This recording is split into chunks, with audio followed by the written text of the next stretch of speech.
711 খ্রিস্টাব্দ বিশাল সমুদ্র পাড়ি দিয়ে এক মুসলিম সেনাপতি পৌঁছে গেলেন ইউরোপের বুকে।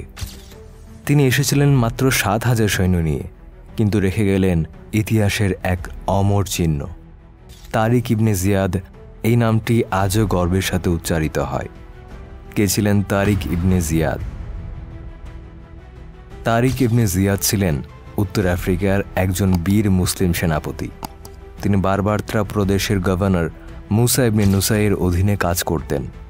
শোনা যায় তিনি ছিলেন একজন বর্বর মুসলিম, যার বুদ্ধিমত্তা ও সাহসিকতা ছিল অতুলনীয়। তারিকের জীবনের সবচেয়ে বড় অভিযান ছিল আন্দালুস বা আজকের স্পেন জয়।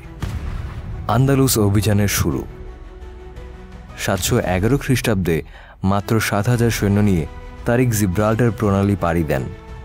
যখন তিনি ইউরোপের মাটিতে পা রাখেন, তখন তিনি একটি ইতিহাস গড়ার কাজ করেন। নিজের নৌবহর জ্বালিয়ে দেন যেন সেনারা পেছনে ফিরে যাওয়ার কথা না ভাবে। তিনি বলেছিলেন, সমুদ্র আমাদের পেছনে, শত্রু আমাদের সামনে একটি পথ, জয়। এই সাহসিকতা ও অনুপ্রেরণার গল্প আজও মানুষের মুখে মুখে। যুদ্ধ এবং জয়। তারিকের সেনাবাহিনী মুখোমুখি হয় স্পেনের রাজা রড্রিকের বিশাল বাহিনীর সম্মুখে। অসংখ্য সৈনিক আর শক্তিশালী হাতিয়ার নিয়ে রড্রিক এগিয়ে আসে, কিন্তু আল্লাহর ভরসা ও তারিকের নেতৃত্বে মুসলিম বাহিনী বিশাল বিজয় অর্জন করে। গুয়াদেলেতে নদীর তীরে ঘটে ইতিহাসের মোড় ঘোরানো যুদ্ধ। রড্রিক নিহত হন আর মুসলিমরা দখল করে নেয় স্পেনের এক বিশাল অংশ।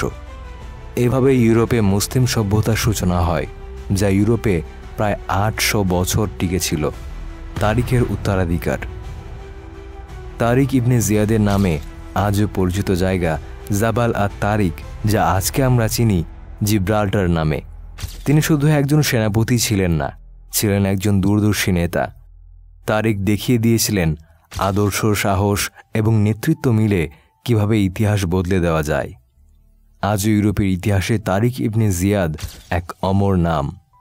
তার জয় শুধু একটি ভূখণ্ড নয়, একটি সভ্যতার সূচনা। এই ছিল মুসলিম বীরের এক অনন্য দৃষ্টান্ত। ভিডিওটি ভালো লাগলে লাইক দিন, সাবস্ক্রাইব করুন এবং বেল আইকনটি চাপুন।